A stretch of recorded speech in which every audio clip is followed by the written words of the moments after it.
네, 반갑습니다. AI 기반 창업 방법론 강의를 맡은 이한진 교수입니다. 오늘은 그 두 번째 시간으로 디자인 싱킹으로 문제 해결하기라는 주제로 여러분과 함께 창업의 여정을 떠나보려고 합니다. 확실히 AI 시대에 기술보다는 사용자 맥락이 답이다 라고 하는 큰 주제를 여러분과 함께 살펴볼 수 있을 것 같은데요. 린 스타트업의 방법론을 정말 잘 적용한 여러 사례들을 살펴볼 수 있을 것 같습니다.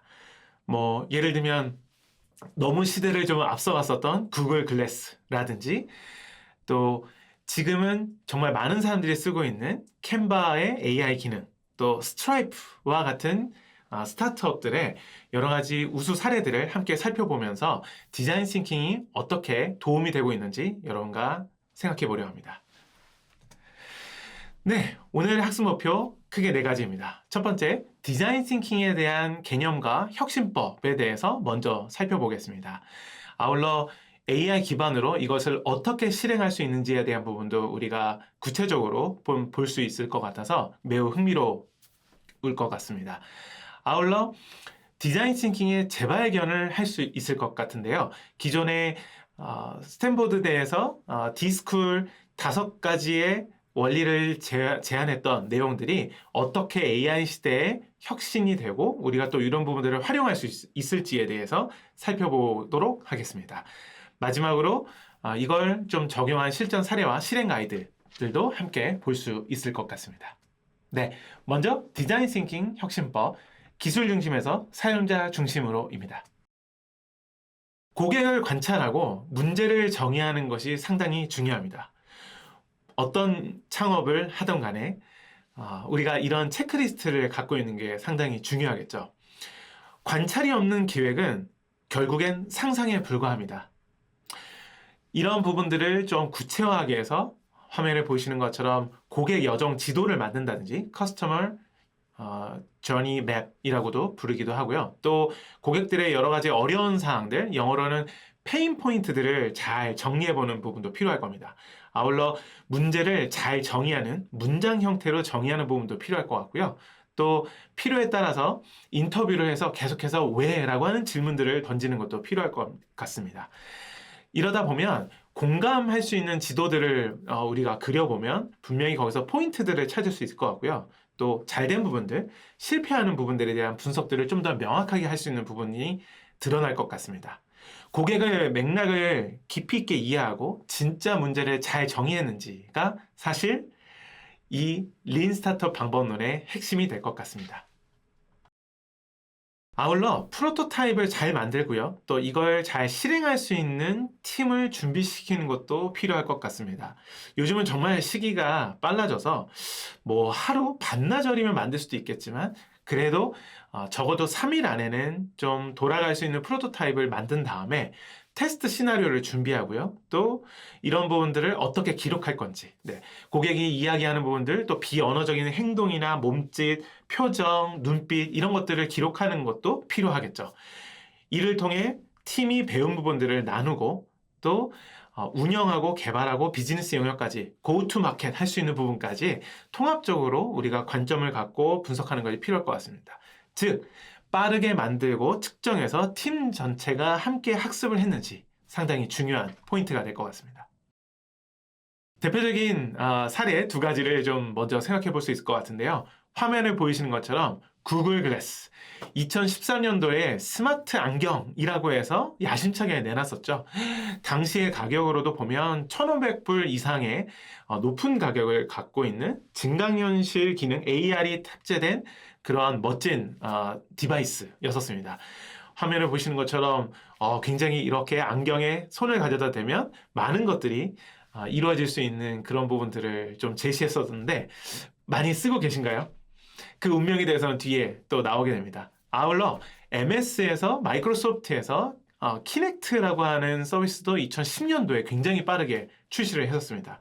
보시면 게임 컨트롤러가 없이 제스처나 음성, 명령, 또 신체 움직임을 통해서 그런 엑스박스의 콘솔이나 윈도우 PC와 상호작용하는 부분들이 있었습니다. 좀 대중적인 모델은 199불도 있었지만 조금 더 프로 버전의 그런 제품들은 당시 가격으로 500불 이상 하는 그런 디바이스들도 있었죠. 과연 이런 부분들이 지금까지도 상용화돼서 많이 쓰고 있는지 여러분 혹시 기억하실까요? 아마도 기술 중심으로 봤었기 때문에 좀 실패한 것이 아니었을까라고 하는 지금 역사적 교훈이 사실 좀 있었습니다. 즉, 기술의 우수성이 성공을 보장하지는 않는다라고 하는 부분입니다. 당시에 사용자 맥락을 좀 이해하는 부분에 있어서 어려움들이 간극이 좀 있었던 것 같고요. 기술의 완성도에 집중하느라 언제 왜 사용한지에 대한 부분들은 간과됐던 그런 부분이 있었던 것 같습니다. 아울러 문제 정의에 오류가 있었던 부분도 있습니다. 어떻게 만들까에 좀 집중을 하다 보니 이게 왜 필요할까라고 하는 것에 대해서 의문을 갖지 않았던 부분들이 있었죠. 결국 구글 글라스는 당시에 사생활 침해와 사회적 맥락이 좀 무시됐다 보니까 신기하지만 좀 불편하고 당장은 사용하기 어려운 기기로 취급받았었죠. 또한 MS 키넥트 같은 경우에도 게이머들이 공간의 제약을 간과했었던 부분들이 있었습니다. 즉, 왜 서서 게임을 하지? 왜 많이 움직여야 하지? 라고 하는 부분들이 게이머들에게 상당히 회자가 됐었죠. 그래서 인기를 못 얻었던 부분도 있었던 것 같고요. 파이어폭스의 OS 같은 경우도 앱 너무 빠르게 출시됐던 나머지 2013년도에 앱 생태계의 사용자들의 요구나 이해가 부족했던 부분이 있다 보니까 웹 기술만으로는 이것들이 부족했다라고 하는 공통적인 특징들이 있었습니다. 테크놀로지 퍼스트 트랩이라고 하는 용어인데요. 사용자의 어떤 필요성과 기술의 진보 사이의 괴리로 인해서 시장이 외면받는 이런 부분들을 일컫는 단어입니다. 우리가 아는 많은 기업들 또 기술들이 이렇게 시장에서 고객들의 니즈를 잘 반영하지 못해서 외면받고 있는 경우들이 있는데 우리가 오늘 디자인 싱킹 방법을 통해서 이러한 간극을 좀 줄이고 진짜 시장이 필요한 고객들이 필요한 제품을 만드는데 조금 더 초점을 맞추면 좋겠습니다. 이를 위해 사용자 중심으로 전환하는 것이 가장 필요합니다. 의사가 환자를 진찰하듯 문제를 진단하고 처방하는 것이 필요합니다. 즉, 핵심 질문의 전환. 어떻게 만들까가 아니라 이용자에게 어떤 가치를 줄 것인가 라고 하는 사용자 중심으로 전환하는 것이 필요하죠. 게다가 실천적 접근 방법도 상당히 중요할 겁니다. 추상적인 데이터가 아니라 현장을 관찰하고 맥락을 인터뷰한 이런 것들이 사용자의 숨겨진 니즈를 발견하고 또 행동 패턴을 드러내는 데 상당히 도움이 될 겁니다. 이런 부분들을 위해서 디자인 싱킹에서는 크게 5가지 단계를 거쳐서 사용자들을 만나보는 것을 우리가 알고 있는데요. 공감하고 정의하고 발상한 다음에 시제품, 프로토타입을 만든 다음에 테스트까지 이루어지는 일련의 과정들을 통해서 기술이 아닌 사용자의 실제 문제를 발견하는 데 큰 도움을 얻고 있습니다. 이런 부분들이 어떻게 진행될 수 있는지 다음 장에서 조금 더 깊게 살펴보겠습니다. 디자인 싱킹 5단계 프로세스는 아마 검색을 해보셔도 좋고요. 또 아마 많은 책에서 다루고 있기 때문에 자세하게 아실 수 있을 겁니다. 사용자를 잘 관찰하고 인터뷰를 한 다음에 핵심 문제를 명확하게 하고 그리고 나서 다양한 해결책들을 탐색해 본 다음에 그 중에 가장 핵심적인 부분들을 최소 기능으로 구현해서 사용자의 반응을 확인할 수 있는 테스트를 이렇게 쭉 돌려보는 공감에서 시작해서 테스트로 완성하는 프로세스를 주로 일컫습니다. 사용자의 잠재된 니즈를 발견하고 또 빠른 실험을 통해 해결책을 구체화하는 순환적인 접근법으로 잘 알려져 있죠. 이런 것들이 사실 AI를 만나게 되면 조금 더 가속화될 수 있다고 하는 장점이 있습니다. 그런 부분들을 지금부터 한번 살펴보겠습니다. AI가 바꾸는 공감이 가장 먼저 이야기될 수 있겠습니다. 데이터가 말해주는 숨겨진 니즈의 발견. 여기엔 크게 2가지 핵심적인 키워드가 있을 것 같아요. 첫 번째는 소셜 리스닝이라고 해서 사회적으로 듣는다, 듣기라고 하는 부분입니다. 여러분들 매일 들어가서 하시는 소셜미디어, SNS의 대화들을 수집해서 자연스러운 맥락에서 좋은 점, 또 불만 이런 부분들을 포착할 수도 있을 것 같고요. 아울러 행동 데이터를 추적할 수 있는 부분도 또 요즘엔 굉장히 보편화되어 있습니다. 앞선 시간에 구글 어널리틱스나 핫잘이라고 하는 도구들을 사용해서 사용자의 어떤 멈추는 순간들, 망설임, 또 이탈, 이런 부분들을 정량적으로 확인할 수 있는 그런 방법도 있습니다. 감정을 분석하고 패턴을 인식하는 부분들은 사실 AI가 또 요즘 너무 잘하다 보니까 데이터를 모으고 분석한 다음에 심층적인 인사이트, 딥 인사이트를 통해서 우리가 AI가 편견 없이 어쩌면 관찰자로서 사용자를 더 깊이 있게 이해하는 데 돕는다라고 하는 부분들을 또 확인해 볼 수 있을 것 같습니다. 두 번째는 이 어떤 것을 정의하고 또 이걸 아이디어를 발사하는 단계에서 AI가 가속화할 수 있는 부분이 있습니다. 데이터의 패턴은 좁히고 아이디어 지평은 넓힐 수 있는 것이죠. 이를 위해 텍스트 패턴의 그런 것들을 발견한 다음에 이걸 아이디어를 이렇게 군집화해서 클러스터로 모을 수가 있겠고요. 그런 부분들을 또 제약 없이 분석한 다음에 LLM을 통해서 심층 분석까지 이어지게 된다 그러면 수천 개의 그런 인터뷰와 피드백을 자동으로 분석해서 우리가 조금 더 인사이트와 솔루션을 얻어내는데 상당히 도움을 받을 수 있을 겁니다. 어쩌면 분석 시간을 거의 90% 이상 단축시킬 수도 있을 것 같고요. 아이디어를 탐색하고 검증해보는 방법은 10배 이상 늘릴 수 있는 정말 멋진 그런 실행 전략이 될 수 있을 것 같습니다. 앞서 우리가 Build, Measure, Learn이라고 하는 BML이라고 하는 방법이 AI와 만나면 어떻게 될까요? 가속화되는 학습과 정교해진 실험으로 기존의 린 스타트업들이 갖고 있던 그런 실행 속도를 훨씬 더 높일 수 있을 거고요. 데이터 분석의 깊이도 더할 수 있을 것 같습니다.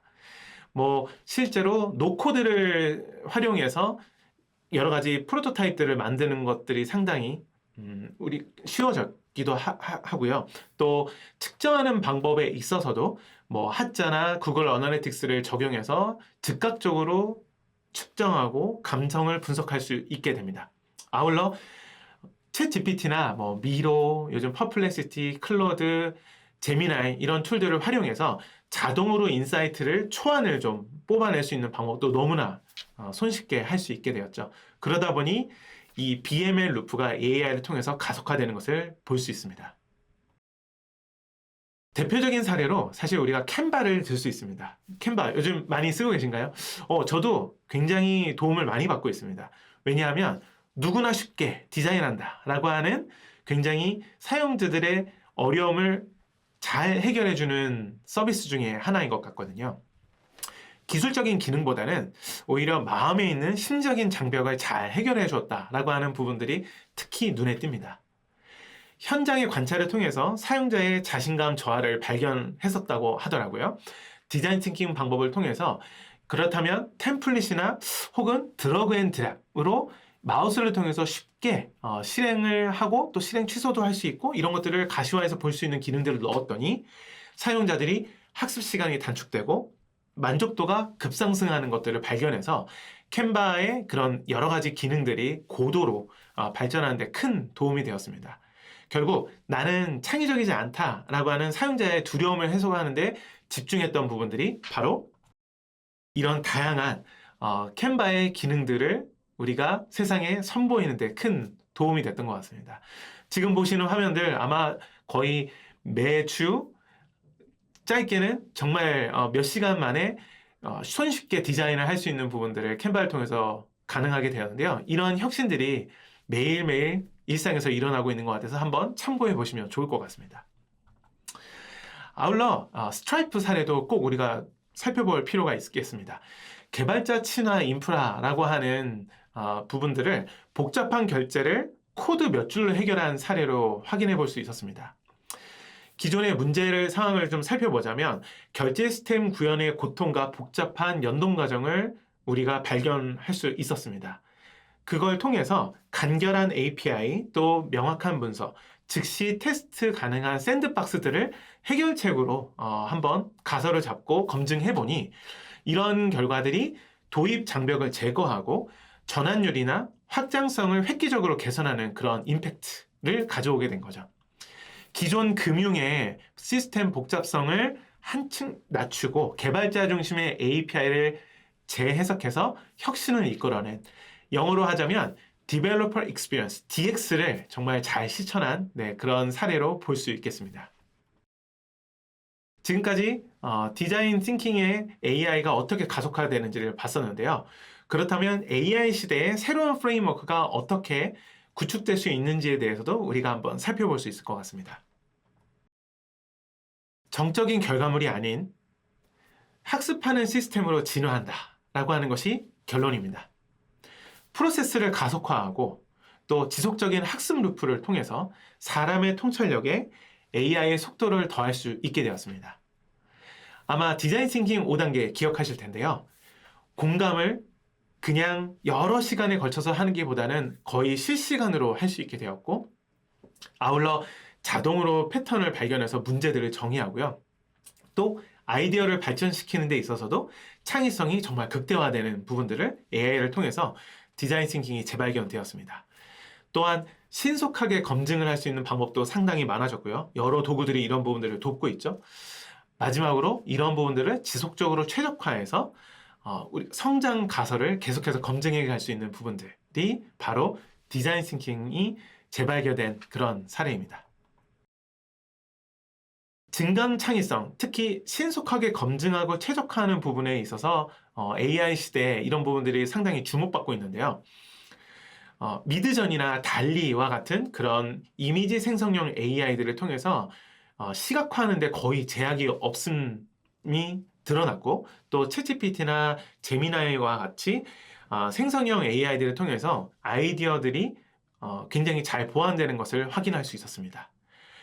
또 게다가 신속하게 검증할 수 있는 부분들, 노코드 툴을 활용해서 1일 1실험, 아니 아마 1일 100가지 실험을 할 수 있는 부분들도 있죠. 요즘 엠파렌이나 자피어 이런 부분들이 충분히 자동화하는 데 도움을 주고 있다 보니까 검증도 정말 빠르게 할 수 있습니다.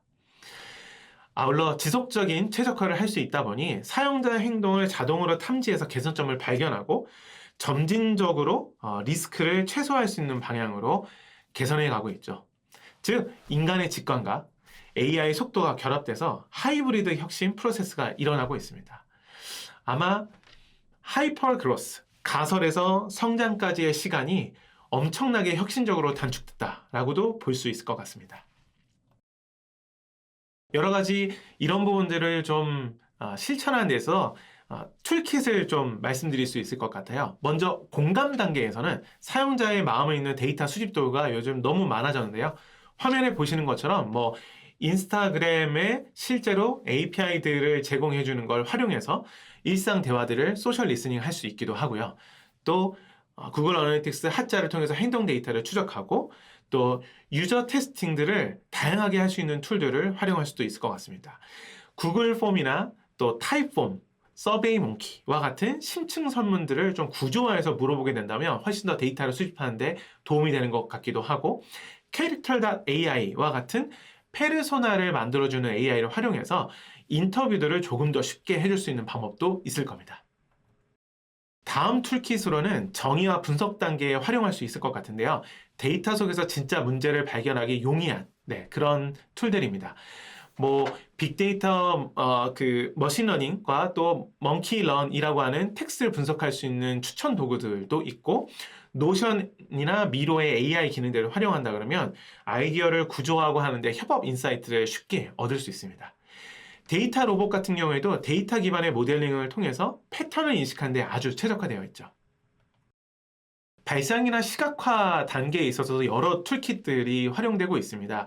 앞서 말씀드렸던 미드전이나 파이어플라이 뿐만이 아니라 챗GPT 클로드, 또 피그잼이나 감마 AI, 또 젠스파크, 이런 툴들이 요즘 시각화하고 프레젠테이션을 자동화하는 데 상당히 큰 도움을 주고 있죠. 냅킨 AI도 특정 구조화하는 부분들에 있어서 비주얼 스토리텔링 하는 데 큰 도움을 주고 있어서 텍스트를 이미지로 또 아이디어를 구조화된 시각 자료로 변환하는 데 큰 도움을 얻고 있습니다. 프로토타입이나 테스트 단계에 있어서 여러 툴킷들 활용되고 있는데 화면에서 보는 것 같이 웹플로우나 버블, 또 위자드, 글리드, 옵티마이즐리, 풀스토리, 메이즈까지 원격으로 사용성을 테스트할 수 있는 툴들은 상당히 많이 있다 보니까 이런 부분들 좀 여러분들 기억해 두셨다가 활용해 보시면 상당히 큰 도움을 얻으실 수 있을 것 같습니다. 네, 그러면 마지막으로 실전 사례와 실행 가이드를 통해서 이론에서 실행으로 어떻게 갈 수 있는지 여러분과 마지막으로 살펴보겠습니다. 우리가 전 시간에서도 계속 다루었던 교육 스타트업인 테크노바라고 하는 가성의 앱을 우리가 좀 활용해 본다고 하면 기계적인 피드백이 학습 동기를 저하하는 그런 문제 상황들을 아마 맞아떨어지는 경우들도 좀 있을 것 같습니다. 왜냐하면 AI로 코드를 리뷰하는 그런 부분들이 오히려 학습 동기를 좀 하락시키는 문제가 있다라고 하는 부분들도 요즘 에듀테크나 학습 앱에서 좀 종종 일어날 수 있는 일들이더라고요. 그럼 이런 부분들이 어떻게 하면 더 잘 해결될 수 있을까를 관찰하는 것이 필요할 것 같습니다. 힌트의 타이밍이나 또 혹은 그런 그 전달해주는 톤 앤 매너가 학생의 난이도와 맞지 않는 경우들이 상당히 있을 것입니다. 너무 쉽거나 또 너무 어렵거나 이런 맥락이 되게 중요하겠죠. 그러다 보니 단순한 정보 전달보다는 맥락을 잘 발견하고 타이밍을 주는 것이 핵심이다라고 하는 것들을 발견하는데 이러한 디자인 싱킹의 혁신적인 방법들이 도움이 될 것 같습니다. 그렇다면 이런 것들을 통해서 전환점을 만들 수 있겠는데요. 어쩌면 평가자가 아니라 조력자로 이런 AI 기술들이 재정의가 돼서 그 멘토로서 역할을 할 수 있겠죠. 우리가 최대한 학습자들이 이 학습 앱을 통해서 고민을 하고 문제를 풀어가다가 어려움이 있는데 라고 하면 그때 힌트를 요청했을 때만 주거나 루브릭 기반의 피드백을 준다 그러면 우리가 학습자들이 성장을 자연스럽게 하는 걸 관찰할 수 있을 겁니다. 나아가 A/B 테스트라고 하는 부분들도 요즘 너무 쉽게 해볼 수 있다 보니까 어떤 단어, 어떤 이미지, 어떤 기능들이 개선하는 데 효과가 있는지를 손쉽게 확인해서 학습을 돕는 멘토로 전환할 수 있을 겁니다. 이런 것들이 성과 지표로 확인될 수 있다 그러면 우리가 의사결정을 하기에 훨씬 좋겠죠. 대표적으로는 순 추천 지수라고 하는 NPS라고 하는 스코어도 고객들한테 많이 물어보게 됩니다. 네, 긍정적인 비율과 또 부정적인 비율들의 비율을 통해서 계산을 하기도 하고요. 또 특정 과제, 태스크를 얼마나 완료했는지에 대한 부분들도 볼 수가 있고 또한 재사용률이 얼마나 높은지, 재방문율 이런 것들도 숫자적으로 볼 수 있게 된다 그러면 기술의 정확도보다 맥락이나 타이밍, 톤 조절이 본질이다라고 하는 지표들을 이걸 통해서 확인해 볼 수 있게 됩니다. 실행 가이드를 크게 4가지 단계로 적용해 본다고 하면 가장 먼저는 문제를 검증하는 것이 될 것입니다. 가설이 아닌 팩트를 수집하는 게 중요하겠죠. 그래서 여러분께 추천합니다. 심층 인터뷰를 지금 5명 이상에게 관심 있는 그런 주제를 가지고 먼저 해보시고요. 그걸 통해서 고객 여정 지도를 만들고 정말로 그 문제가 빈도가 얼마나 되는지 강도가 어느 정도 되는지에 대해서 우선순위를 매겨서 페인 포인트를 정량화할 수 있을 겁니다. 그렇게 되면 추측하지 않고 관찰하는 그런 현명한 지혜를 얻어볼 수 있게 될 텐데요. 문제를 2번째로 정의하는 단계도 상당히 중요합니다. 진짜 문제를 찾는 것이 해결의 시작이거든요. 공감 지도를 만들고 나면 수집된 데이터를 시각화해서 사용자의 말과 행동 속에서 이런 것들을 발견할 수 있게 됩니다. 문제를 정의하는 것, 즉 포인트 오브 뷰, POV를 만드는 게 필요한데요. 누가 무엇을 왜 필요로 하는지를 잘 정의하는 게 필요할 겁니다. 지금 여러분들이 관심 갖고 있는 문제, 바로 이렇게 POV로 한번 만들어 보시고 거기서부터 시작하면 어떨까 합니다. 그렇게 되면 How might we?라고 하는 HMW라고 하는 질문을 그 다음 맞닥뜨리게 될 겁니다. 문제를 긍정적인 질문으로 변환해서 어떻게 하면 우리가 이걸 잘 해결할 수 있을까를 모색하게 됩니다. 정보를 종합하고 패턴을 발견한 다음 핵심 문제를 정의하게 된다면 팀 전체가 공감하고 합의한 단 하나의 진짜 문제를 잘 정의할 수 있게 됩니다. 그렇게 되면 가설을 가장 빠르고 저렴하게 검증할 수 있게 되죠. 3일, 아니 하루 만에 MVP를 만들어서 검증하고 성공 기준을 명확하게 만든 다음에 이걸 시각적으로 굉장히 명확하게 전달하게 됩니다. 사용자의 반응을 관찰하는 것도 필수적이겠죠. 말이 아니라 실제로는 행동하는 거, 뭐 클릭을 한다든지, 결제를 한다든지, 이탈을 한다든지, 체류를 한다든지, 이런 비언어적인 신호까지 포함해서 관찰을 한다 그러면 우리가 앞서 말씀 나눴던 build, measure, learn, 제작하고 측정하고 학습하는 것들이 충분히 빠르게 검증될 수 있을 겁니다. 그리고 나서 드디어 가치를 검증하는 단계로 가게 된다면 사용자가 기꺼이 지갑을 여는가에 대한 지표들을 확인해 볼 수 있게 됩니다. 결국엔 사랑받는 서비스는 자주 사용하고 재사용하고 하게 될 것 같거든요. 그걸 영어로 리텐션이라고 하는데 재방문율이나 재구매율이 상당히 중요한 지표가 될 것 같습니다. 아울러 얼만큼 돈을 지불할 수 있는 용의가 있는가, willing to pay라고 하는 요소도 아울러 중요할 것이고, 나아가 추천의 의향, NPS라고 하는 지표도 꾸준히 언급되고 있습니다. 아마도 우리 앱이 NPS 지수가 높다고 한다면 성장 가설이 계속해서 맞게 잘 가고 있다고 하는 긍정적인 신호가 될 겁니다. 즉, 지속 가능한 비즈니스 모델은 확신을 얻어가는 단계라고 볼 수 있습니다. 12주 동안 지금 저희가 문제를 검증하는 것도 시작해서 제품 검증, 비즈니스 모델 검증, 성장 검증하고 있는데요. 이런 부분들을 충분히 여러분들이 성공 확률을 높여서 주차별로 핵심 목표를 설정하고 검증해 갈 수 있지 않을까 하는 마음입니다. 네, 그러면 오늘까지 이 핵심 요약을 좀 전달해 본다면 사용자 맥락이 가치를 만들고요. 또 AI는 대체자가 아닌 가속기로 활동되고 있다. 아울러 감이 아닌 지표로 학습하라 라고 하는 그런 핵심 메시지들 우리가 정의해 볼 수 있을 것 같습니다. 네, 그러면 오늘 내용을 퀴즈로 간단하게 정리해보고 마무리해보려 합니다. 준비되셨나요? 두 개의 퀴즈 동일하게 나갑니다. 첫 번째 퀴즈 나갑니다.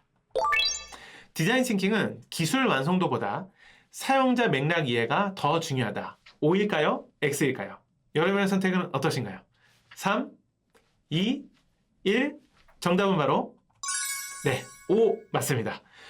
앞서 살펴봤던 구글 글래스나 MS 키네트 등의 실패 사례가 이것을 반증하고 있죠.